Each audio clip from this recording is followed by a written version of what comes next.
नमस्कार भाइ भाइ बहिनीहरू, फेरि आज अर्को नयाँ भिडियो वा हाम्रो लेक्चर हिट च्याप्टरबाट लिएर आइसकेको छु र आज स्पेसल डे हो। आज हिन्दूहरूको लागि आज विश्वकर्मा पूजा भएको कारणले यो विश्वकर्मा पूजाको उपलक्ष्यमा to all my viewers and the student, happy Vishwakarma Puja. Now we are going to start our video, the remaining part of the heat. So in the previous lecture we defined the heat, we know all about the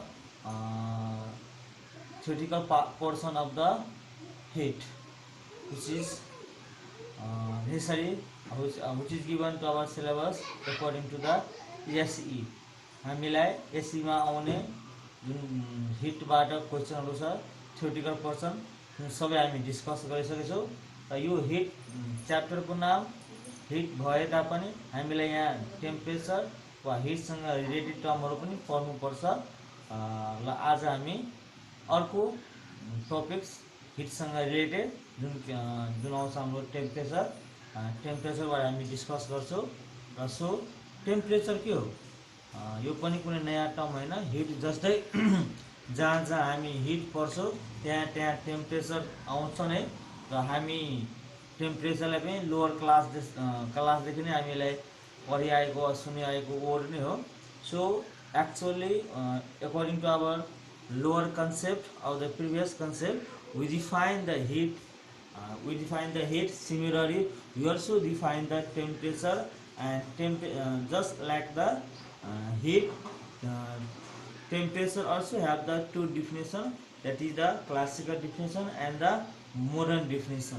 जसरी हामी hit लाई चाहिँ दुईटा concept दुईटा भ्यूबाट define गर्थ्यौ अनि टेम्परेचरलाई पनि हामी के गर्छौं सिमिलरली त्यही कन्सेप्ट क्लासिकल वा मोडर्न कन्सेप्टबाट डिफाइन गर्छौं। So according to the what तिमीलाई थाहा भएको कुरा जुन हामी हिटलाई डिफाइन गर्छौं जनरल सरी टेम्परेचर जुन हामी डिफाइन गर्छौं जनरली टेम्परेचर के हो it is the degree of the hotness or coldness of the body भनेको हिट भनेको क्वालिटेटिभ हो भने यसलाई हामी क्वान्टिटेटिभ कुनै पनि बडीमा हिट चाहिँ सप्लाई गएपछि उसको असर चाहिँ देख्ने भनेको केबाट हामी मेजरमेन्ट गर्छौं that is the temperature. If you supply the hit कुनै पनि बडीमा यदि तिमीले हिट सप्लाई गएपछि त्यसमा कति हिट दियो भन्न खोजेको त्यो मेजरमेन्ट वा त्यसको असर चाहिँ कहाँबाट थाहा पाउँछौ फ्रम द टेम्परेचर। यसको असर हामी कहाँबाट स्टार्ट गर्छौं टेम्परेचरबाट बुझ्छौं भन्न खोजेको कुनै पनि बडीमा हिट दिएपछि भन्न खोजेको। सो कुनै पनि बडीमा जुन हामी हिट दियो त्यो म्याक्सिमम कति हिटसम्म हो हरि द डिग्री है नेपालीमा यसलाई तातोपन र चिसोपन छ। कुनै पनि बडीमा यदि हामी हिट सप्लाई गर्छौं भने कति हट हो हरि द डिग्री अफ हटनेस त्यो भनेको नै टेम्परेचर हो। वा यदि सप्लाई गर्यो भने टेम्परेचर बढ्छ वा त्यसको डिग्री चाहिँ इन्क्रिज हुन्छ। If you remove the heat from the body that means the automatically त्यसको टेम्परेचर के हुन्छ लो हुन्छ। So that we call the cold भन्न खोजेको कुनै पनि बडीमा हिट सप्लाई गर्नु भने खोजेको त्यो टेम्परेचर इन्क्रिज गर्नु भन्न खोजेको। If you remove the heat from the that body that means the त्यसको टेम्परेचर चाहिँ के हो डिक्रिज हुनु भन्न खोजेको। सो त्यो हटनेस वा कोल्डनेस कति अधिकतम कति हट भयो अधिकतम चाहिँ कति कोल्ड भयो त्यो मेजरमेन्ट गर्नु भनेको नि के हो टेम्परेचर हो भन्न खोजेको। So it is classical view यो क्लासिकल डिफिनेसन वा पुरानो जमानामा हामी पुरानो कन्सेप्टबाट हामी टेम्परेचरलाई यसरी डिफाइन गर्छौं जसरी हामी हिटलाई डिफाइन गर्छौं। अब हामी चाहिँ गर्छौं मोडर्न कन्सेप्ट वा molecular theory of the gas भन्न सक्छौं अब सिम्पली हामी मोलिकुलर थ्योरी अफ पार्टिकल भन्छौं। यो कन्सेप्टबाट हामी कसरी डिफाइन गर्छौं टेम्परेचरलाई है मोडर्न वा मोलिकुलर थ्योरी अनुसार के भन्छ जसरी हामी हिटलाई के भन्छौं sum of the kinetic energy of the particle present in the body कुनै पनि बडीमा भएको प्रत्येक पार्टिकलको काइनेटिक एनर्जीलाई के गर्ने सम गर्ने वा एड गर्यो भने हामीले के पाउँछौँ हिट पाउँछौँ र त्यसको मिन वा एभरेज लियो भने sum of the kinetic energy of the mean value of the particle present in the body is called the temperature. मानौ according to the math concept थाहा नै होला हामी म्याथमा यो त वर्ड स्ट्याटिक्स जनरली म्याथको स्ट्याटिक पोर्सनमा हामी मिन पढ्छौँ। मिन वा एभरेज निकाल्ने मेथड भने के हो sum of the data sum of the all the data by the number of data है। मिन को डिफिनेसन के हो कतिवटा डाटा छ भन्न खोजेको। सिमिलरली टेम्परेचर भनेको मानौ यो कुनै बडी छ यसमा चाहिँ 1 जुल 5 जुल 15 जुल र 10 जुल भयो है। 1 2 3 4 है। यो बडी छ मानौ यहाँनिर अनि यो बडीमा 4 वटा पार्टिकल छ। यसको चाहिँ टेम्परेचर के हो सही यसको टेम्परेचर कति हुन्छ त्यो बुझ्नलाई हिट पर्दा यसको हिट कति हुन्छ सबै काइनेटिक एनर्जी जोड 1 + 5 + 15 + 10 यो सबै जोड दियो भने हामीले के पाउँछौँ हिट पाउँछौँ है। कति आयो है यो 20 भयो 30 31 आयो।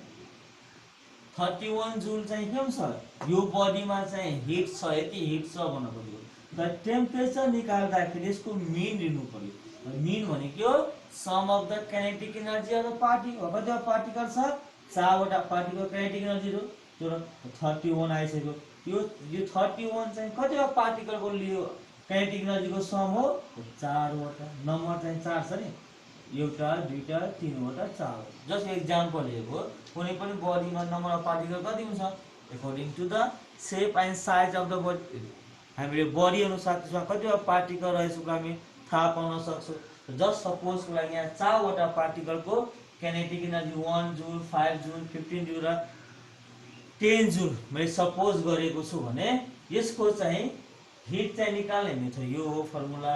सबै काइनेटिक एनर्जी जोड दिने र टेम्परेचर निकाल्नु भने के हो यो काइनेटिक एनर्जीको वा सर्टकटमा भन्दाखेरि टेम्परेचर भनेको के हो hit upon number of the particle of the body present in the body which have the that kinetic energy भन्न खोजेको त्यो निकाल्नु भनेको टेम्परेचर हो।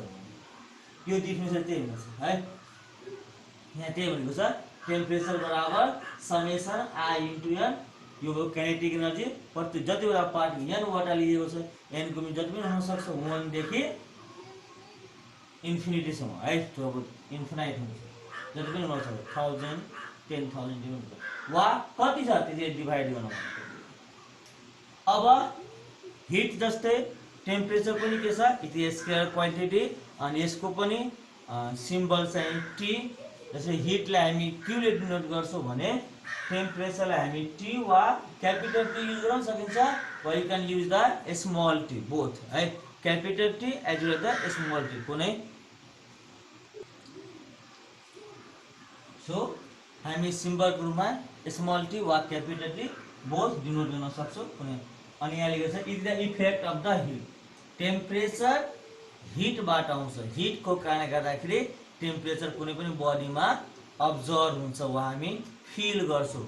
So hit is a cause and temperature is a effect भन्न खोजेको।